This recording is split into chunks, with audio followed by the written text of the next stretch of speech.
इमरान खान के गिर्द घेरा तंग करने की तैयारी। विफाकी काबीना ने साइफर लीक की तहकीकात की मंजूरी दे दी। FIA के आला अफसरान तहकीकात करेंगे। काबीना डिवीजन ने विफाकी काबीना की सिफारिशात पर फौरी अमल के लिए वजारत दाखिला को खत लिख दिया।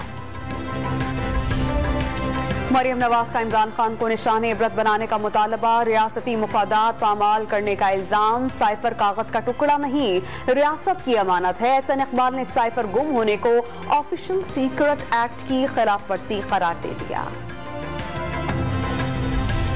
साइफर की मास्टर कॉपी दफ्तर खारजा में गुम है। गुम कैसे हो जाएगी? चेयरमैन तहरीक इंसाफ टैक्स इस्लामी हुक्मरानों को आड़े हाथों ले लिया। पहले कहते थे साइफर ही नहीं, कप्तान का मरियम नवाज और शहबाज शरीफ से मामले को दोबारा जिंदा करने पर इजहार तशक्कुर।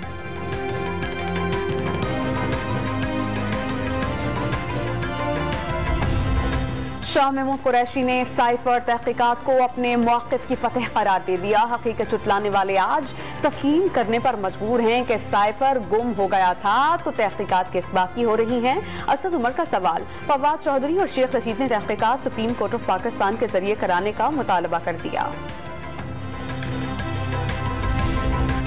लॉन्ग मार्च की तैयारी जारी है। हफ्ते या इतवार तक लॉन्ग मार्च का फैसला हो जाएगा। अब हुकूमत को चौके और छक्के मारने हैं। PTI रहनुमा की दीना क्रिकेट स्टेडियम में मीडिया से बातचीत। इस्लामाबाद में किसानों का एहतजाज। 5वें रोज में दाखिल। किसान इत्तेहाद के ब्लू एरिया में डेरे। कल से मुज़ाकरात का इम्कान। किसानों का नाकामी की सूरत में D चौक जाने का ऐलान।